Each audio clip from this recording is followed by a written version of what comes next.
Durante el siglo XV descolló la familia valenciana de los Borgia. Borja en origen, Borgia al fin, después de latinizar el término. Y lo cierto es que en aquel siglo XV figuras, familias, clanes como los Borgia abundaban en aquella península italiana. No eran diferentes a otros como ellos, tales eran los casos de los Orsini, de los Caetani, de los Savelli, de los Aragón, o los propios Sforza o Medici. Tiempos de conjura, tiempos de vendetta, tiempos de cantarela, ese famoso veneno, atribuido siempre el uso a los Borgia, pero que en realidad usaron todos, difundieron todos. La cantarela era una mezcla de arsénico y tripas pútridas de cerdo, muy eficaz al parecer para deshacerse de enemigos. Y en ese siglo XV los Borgia prosperaron, con 2 papas, nada más y nada menos. No existe parangón. Que en Valencia surgieran estos 2 personajes, Calixto III, proclamado papa entre los años 1455-58, y el propio Rodrigo Borgia, proclamado Alejandro VI, quien reinaría en el Vaticano entre los años 1492 y 1503, pues como digo, no existen ejemplos visibles o notables que se puedan igualar a ellos. Personajes eficaces, absolutamente profesionales, y que se entregaron con entusiasmo a sus tareas de gobierno desde el trono de San Pedro.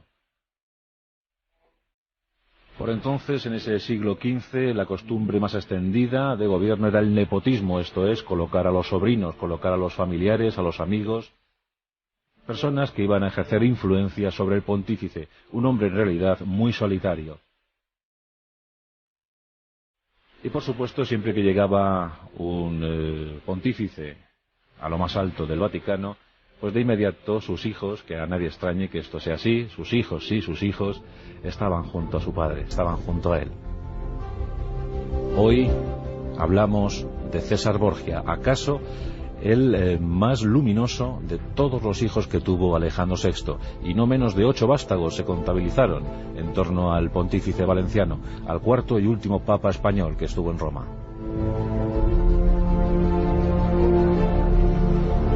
Como ya sabemos por la historia de los Borgia, Alejandro VI, Rodrigo Borgia, nació en Xàtiva, en la valenciana Xàtiva, allá por 1431, en un verano tórrido. Y pronto tuvo que aprender a caminar solo, pues quedó huérfano con tan solo 7 años de edad. Finalmente, el mecenazgo, la tutela de su tío Alfonso de Borja, el futuro Calixto III, propició que Rodrigo, en compañía de su hermano Pedro Luis, fuesen a vivir a Roma. Ocurría en 1449. Rodrigo tenía 18 años y era un espléndido mocetón, guapo, frívolo, con exquisito don de gentes, muy dotado para la política, para el gobierno, para los tratos, los negocios. De inmediato se presumió que aquel joven valenciano iba a prosperar en la urdimbre burocrática vaticana. Y en efecto, así fue. Un hombre que cumplió a la perfección con las misiones encomendadas. En 5 ocasiones trabajó como vicecanciller para otros tantos papas. Y eso le posibilitó ser el hombre más influyente, más importante de la Santa Sede. Ser vicecanciller era decir ser el segundo en el escalafón oficial del Vaticano. Y como antes comentábamos, Rodrigo tuvo varias relaciones sentimentales, por supuesto no autorizadas, no visibles, pero que trajeron al mundo otros 8 hijos. Girolama, Isabel, Pedro Luis, el primer duque de Gandía, y luego lo que yo vengo a llamar su segunda prole oficial, esa en la que figuraban Juan, César, Lucrecia y Jofré. A estos mencionados se sumaría presuntamente Laura, concebida de su relación con la Farnese, con Julia, con la bellísima Julia Farnese. Pero eso ocurrió en 1492, cuando ya era papa.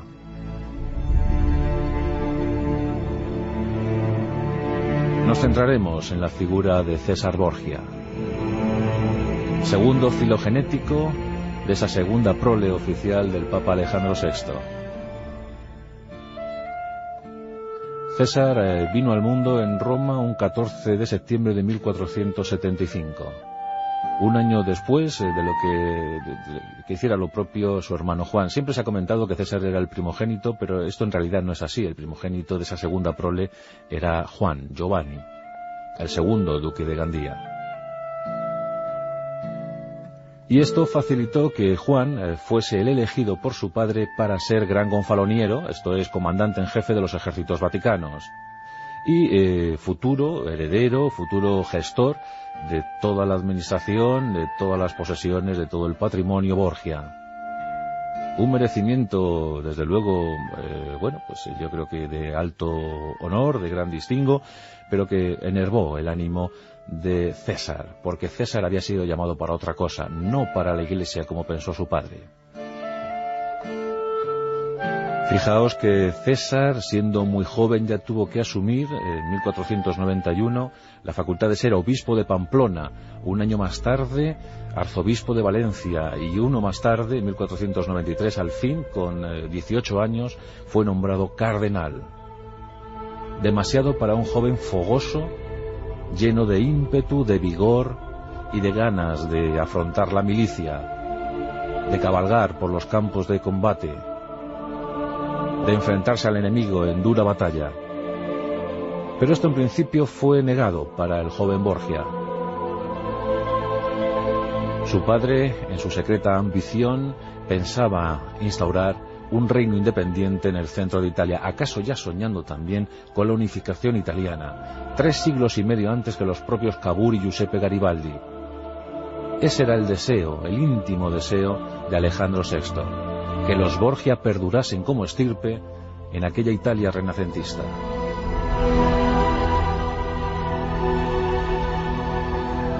Según se cuenta, uno de los secretarios personales, de aquellos que siempre deambulaban por los pasillos, por las estancias vaticanas, pues elaboró, como buen conocedor de los secretos de la astronomía, elaboró una carta astral a César en el día de su nacimiento, ese 14 de septiembre de 1475. En esa carta se vaticinaba algo extraordinario que se cumpliría a rajatabla. Decía este astrónomo,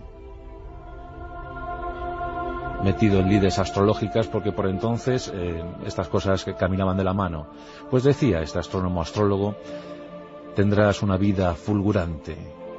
Cuando naciste el sol estaba en ascendente, Marte en la 10ª casa, Júpiter en la 4ª. Esto te augura una vida llena de poder y gloria, ser ariete, ser cabecera de un poder emergente, de una potencia emergente, pero también una vida rápida y con un prólogo triste, cubierto por el asesinato. No falló en nada este astrólogo. Tan solo vivió 32 años, lo mismo que Alejandro Magno. Dicen que en lo más íntimo de su corazón, Alejandro VI se creía una reencarnación viva de Alejandro Magno, pero que pensó de inmediato que su hijo César era esa misma reencarnación, pero de Julio César. De ahí que figurase en el lema de su hoja en la espada ese famoso dicho de las legiones de César: o César o nada. Alejandro VI confiaba mucho en su hijo. Pero como decimos, César Borgia no quería bajo ningún concepto abrazar los hábitos de la Iglesia. No comulgaba con esa disposición paterna y siempre soñó, hasta que lo pudo cumplir, con ser un gran militar, un gran gobernador, un gran hombre de Estado. Y a tanto llegó la cosa que en sus 5 años de luminosidad llegó a inspirar a Nicola Maquiavelo para el tratado inmortal que le dio fama universal, ese tratado en el que se hablaba de la razón de Estado. El príncipe, la fría razón de Estado, el fin justifica los medios.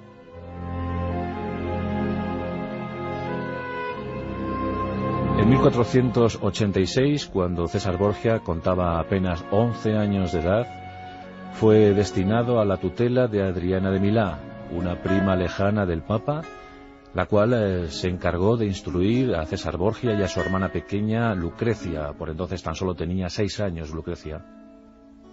Juan había sido enviado a España pues como prometido de María Enríquez, de la prima de Fernando II, el católico Fernando II de Aragón, otro de los inspiradores de Maquiavelo para ese príncipe.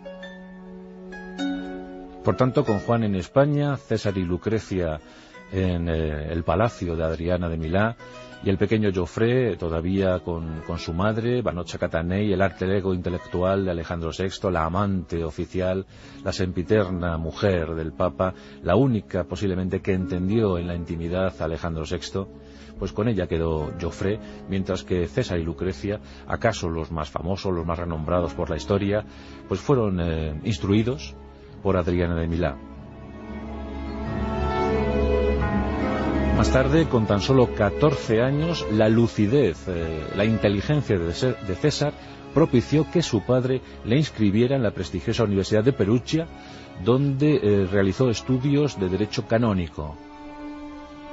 Destacó en todas esas materias relacionadas con su futuro, el futuro que anhelaba su padre para él, y aún más con preceptores llegados de España como Hispaniolo de Mallorca o el propio Juan Vera, un valenciano ilustrísimo que enseñó al pequeño César todas las cualidades, todas las virtudes que debían adornar a un caballero que se instruía para llegar a la Iglesia, a lo más alto de la Iglesia.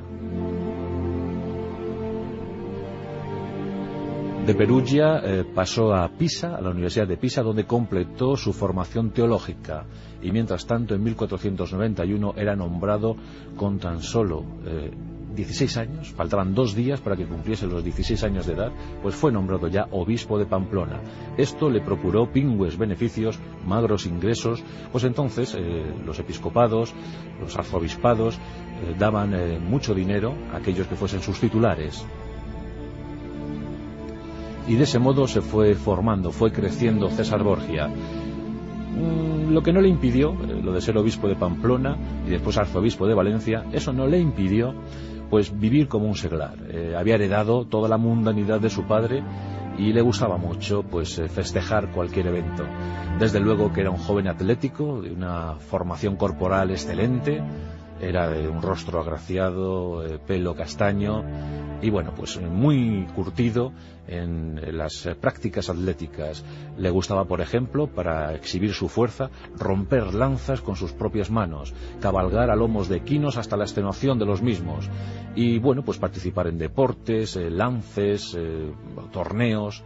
La verdad es que era un muchacho que presentaba un aspecto inmejorable, incluso en algo poco conocido como es la celebración de corridas taurinas, de prácticas taurinas en la Plaza de San Pedro en el Vaticano, pues promovidas por el propio Alejandro VI, pues César Borgia se sabe que participó como lancero, alanceando toros que se torearon allí en la Plaza de San Pedro, al menos en 2 ocasiones, en 1492 para celebrar el descubrimiento español de América y en 1500 con motivo del año jubilar. Pues ahí se pudo ver a César Borgia lanceando toros de forma muy diestra, dicen. El 11 de agosto de 1492, Rodrigo Borgia ocupaba al fin, después de tantos años, 35 años, ocupaba ese trono de San Pedro. Era proclamado Papa Alejandro VI. Lo primero que hizo fue proclamar arzobispo de Valencia a su querido hijo César, mientras que entregaba el cargo de gonfaloniero de los ejércitos pontificios a su hijo Juan, segundo duque de Gandía, y en el que depositó todas las esperanzas bélicas del clan Borgia. Lucrecia era muy joven y para lo que servía en ese momento era pues simplemente para rubricar acuerdos de Estado mediante bodas. En 4 ocasiones Lucrecia Borgia fue al altar. Y la verdad es que no todas fueron afortunadas. Al primer marido ni lo conoció. Del segundo la separaron proclamándola virgen por la no consumación del matrimonio. Fue el caso de Giovanni Sforza, uno de los instigadores de la famosa leyenda negra borgiana. Al tercer marido se lo asesinaron. ¿Acaso César Borgia fue también el promotor de semejante crimen? Y con el cuarto dicen que al fin pudo tener algo de felicidad y vivir feliz tranquila en la corte de Ferrara, sitio en el que falleció con 39 años de edad, víctima de los rigores de un parto. Los más parecidos físicamente eran Juan y Lucrecia, y dicen también que Lucrecia se enamoró platónicamente de su hermano Juan. Mientras tanto, César miraba con recelo el auge, el esplendor, el oropel que rodeaba a Juan. Los celos, la ambición, las ganas de alcanzar el poder. ¿Quién sabe si César estuvo implicado en el asesinato de su hermano? Ocurrió en el verano de 1497.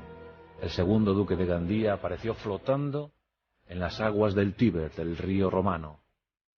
La ciudad eterna quedó estremecida por la muerte del joven Borgia. Tenía tan solo 23 años. Y había fracasado en su empeño guerrero, en la guerra de los Borgia contra los Orsini. La batalla de Soriano, celebrada en enero de 1497, los Borgia habían sido derrotados. Y Juan había vuelto humillado, cobarde, traicionado, a la corte vaticana. Su padre ya nunca le pudo mirar igual. 6 meses más tarde se concretaría su desgracia personal y apareció muerto en ese Tíber. De inmediato se acusó a César de esa muerte, de ese asesinato. Muchos sospecharon que César se había quitado de en medio a su hermano. Y lo más enigmático del asunto, Alejandro VI, el Papa Borgia, un hombre acostumbrado a examinar, a investigar exhaustivamente cualquier cosa que ocurriese en su reino, en sus estados pontificios, a los pocos días de encontrar a su hijo muerto, a su hijo favorito muerto, ordenó suspender las investigaciones. No quiso saber quién había participado en el asesinato o sabía demasiado sobre ese asesinato. La verdad es que desde la desaparición física de Juan, César se convirtió en el primero, ocupó la primera fila, la vanguardia de todas las aspiraciones borgianas. Y tan solo un año más tarde, su padre le autorizó a abandonar el cardenalato, era cardenal desde 1493, pues fue autorizado César Borgia a despojarse de los hábitos cardenalicios del capelo, para, eso sí, asumir ahora el mando de las tropas pontificias.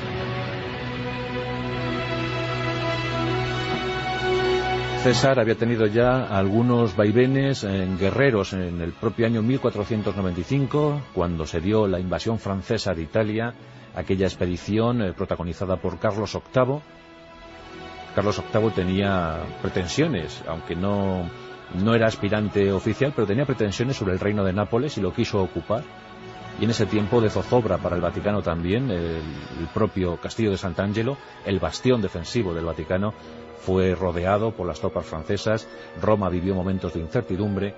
Pues en ese año de 1495, donde las tretas políticas y las argucias diplomáticas de Alejandro VI propiciaron que los franceses no fuesen a más, bueno, pues en lo único que pudo Carlos VIII regodearse fue en la captura de César Borgia. Le tuvo como rehén 4 meses.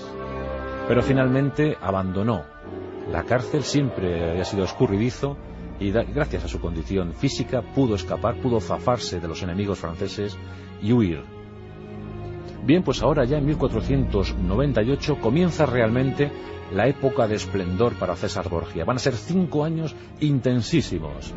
Va a viajar a Francia, donde el rey Luis XII le abrazará como un primo, como un pariente. Se establece la alianza entre los Borgia y la Casa Real francesa. César será proclamado, será titulado Duque de Valentinois. Y los italianos, que lo latinizaban todo, como hicieron con los Borja, que los convirtieron en Borgia, al Duque de Valentinois lo van a convertir en Duque Valentino. Y por eso desde entonces en Italia César Borgia será conocido como el Valentino. En ese tiempo de estancia en Francia, César se codea con la flor y nata de la aristocracia europea. Todos le admiran, todos hablan de él, su forma exquisita de vestir, su porte, su galanura, su forma de tratar a las gentes. Incluso le buscan una novia adecuada, Carlota Albret, la pariente directa del rey Juan de Navarra. Con Carlota va a tener un matrimonio fugaz, porque en 1499, se habían casado en mayo, pues en julio de 1499 César es reclamado por su padre. Había grandes momentos de maldad, de conjura y de sedición en los estados pontificios. César era necesario como gonfaloniero vaticano en su lugar. Por tanto, abandonó Francia, eso sí, dejando embarazada a su mujer de una niña que nacería al año siguiente, y desde luego una niña a la que César nunca conoció. Supo de su existencia, pero nunca pudo conocer en persona. Esa niña se difuminó en la historia. Mientras tanto, su progenitor avanzaba con decisión en esa historia renacentista que tantas alegrías estaba dando a los Borgia. Alejandro VI decide iniciar su campaña, su particular campaña bélica sobre el centro geográfico de Italia, sobre la Romania, la región de la Romania. Un territorio dominado por seres corruptos, por tiranos, que no rinden vasallaje al Vaticano, pues esa era su condición natural, la de vasallos de Roma, pero se negaban a pagar tributo. El Papa Alejandro VI, tras haberse quitado de en medio a difíciles enemigos como el propio fraile dominico Jerónimo de Savonarola en Florencia, pues decide lanzarse a la campaña militar sobre la Romania, y para ello escoge a su hijo, a su querido hijo César Borgia. Este, en compañía de todo lo disponible, de un flamante ejército, va tomando una a una las ciudades del centro italiano, y de ese modo cae en plazas como Imola o Forlì, donde la gobernadora, donde la gran virago cruelísima Caterina Sforza, de la que ya hemos hablado en nuestros pasajes, pues se encastilla con 1000 hombres, y eso procura una batalla devastadora en la que prácticamente todos los defensores de Forlì mueren bajo el yugo de César Borgia. El propio César se hace amante de la bella Caterina y la conduce prisionera al castillo de Sant'Angelo. Así era la historia de una ambición, así era esta historia terrible en la que no había enemigo al que se le pudiese perdonar.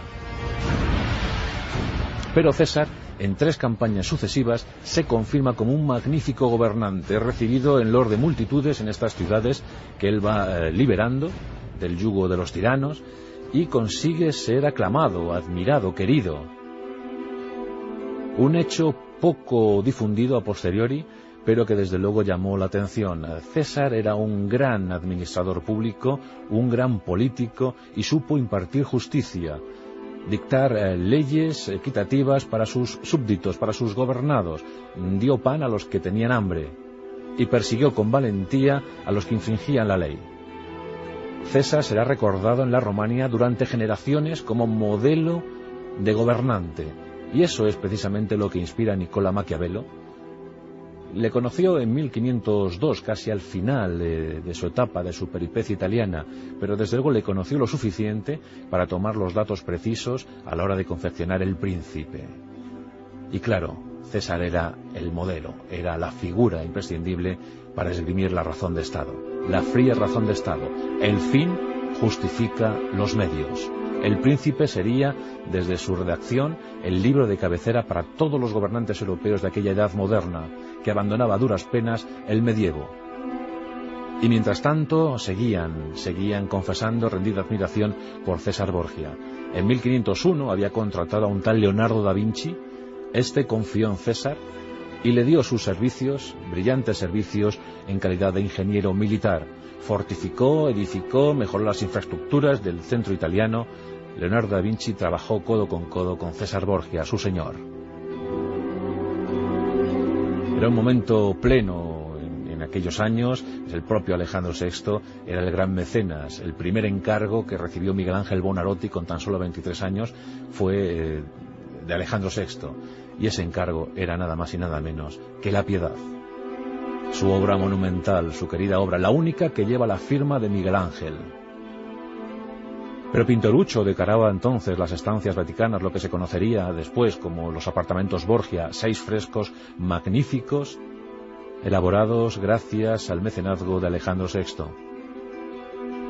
Los estados pontificios mejoraban ostensiblemente, no solo gracias a las campañas bélicas de César Borgia, sino también al buen hacer de Alejandro VI.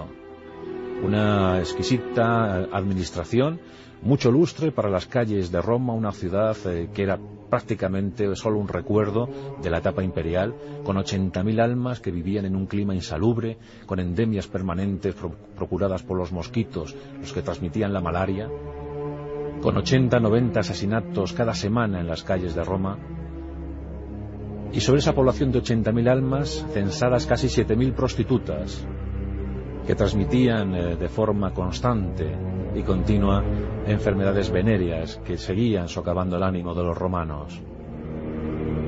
El Papa va eliminando poco a poco todo esto de las calles romanas. Y si los estados pontificios fueron lo que fueron en siglos posteriores, fue sin duda gracias a la brillante actuación de Alejandro VI y en la Romania de su hijo César. Pero también llegó el momento para la desgracia. En 1501, otro libelo contra los Borgia, la famosa carta a Silvio Sabelli. Los Sabelli y los Colonna habían sido desposeídos de sus patrimonios meses antes, y en ese mes de noviembre, el 15 de noviembre de 1501, llega esa carta de Silvio Sabelli, posiblemente escrita por un Colonna. Ahí se hablaba de incesto, se hablaba de ruina, de mezquindad, se hablaba de prepotencia, de prevaricación. Todos los pecados, todos los defectos posibles eran atribuidos a los Borgia, y los múltiples enemigos creyeron en esos defectos. Y eso abonó la leyenda negra borgiana de forma injusta y terrible. En 1503, a principios de agosto, Adriano de Corneto, flamante cardenal, quiso festejar su nombramiento e invitó, con el ánimo de paliar de alguna manera el sofocante calor que por entonces había en Roma, invitó al Papa y a su hijo. Estos fueron gustosos al convite y de ahí regresaron en un pésimo estado. La agonía del Papa fue tremenda. Se inició el 11 de agosto precisamente, el 11º aniversario de su proclamación como Papa, y culminó el 18, cuando Alejandro VI murió en medio de los estertores de la hediondez, porque murió con malos olores que se extendieron por toda Roma, hinchado como un toro, hinchado como el emblema en la heráldica borgiana, ese buey que luego se transformó en toro, y murió posiblemente envenenado. ¿Acaso los mismos que mataron a Juan fueron los que acabaron con el Papa? Y también lo hicieron, intentaron acabar con César Borgia. Ocurre que a pesar de la sífilis que había contraído en 1497, motivo por el que enmascaraba su faz, su rostro, sufría tremendos dolores, una agonía terrible para un joven, la sífilis le carcomía, pues él logró sobrevivir con remedios la verdad es que muy aparatosos, porque abrieron un toro en canal y aún vivo, aún latente, incrustaron en su seno a César. No sabemos si por esto se curó, o por otros motivos, o por su fortaleza física, pero lo cierto es que sobrevivió a ese envenenamiento. Lo que no pudo sobrevivir es al veneno procurado por Julio II, el sucesor de Alejandro VI, Giuliano della Rovere. Este capturó a César, después de haberle prometido seguir en el puesto de gonfaloniero. César tuvo que abandonar ese puesto porque había sido capturado, pero escapó de la prisión para ser de nuevo hecho preso por Gonzalo Fernández de Córdoba, por el gran capitán, quien ordenó conducirle a España. Allí en Chinchilla, en la prisión albaceteña de Chinchilla, estuvo un tiempo, de ahí pasó a la fortaleza de Medina del Campo, de la cual escapó en 1506. Y se refugió en Navarra, el reino que le protegía, el reino que le amparaba. Pero ya sabía que no podía volver a Italia, que su etapa, que su tiempo se acababa. Tenía 32 años. Frente al sitio de Viana, en aquella ciudad, César Borgia eligió morir. Es el momento cumbre para la vida de este renacentista, de este descollante personaje. Vio un grupo de mercenarios que se pertrechaban cerca de Viana y él solo acometió a ese grupo de soldados. Murió cubierto por las lanzas y ahí permanece. Desde 1507, César Borgia, su espada, con el lema o César o nada, enterrado en Viana, en Navarra. Uno de los personajes clave de ese renacimiento italiano. Un hombre guerrero, un hombre de su tiempo, un hombre feroz, un hombre sanguinario, pero también culto, instruido. Un hombre conocedor, sabedor, que el mundo era amplísimo y que él pudo dominarlo. En los pasajes de la historia, hoy nos acordamos de César Borgia, o César o nada.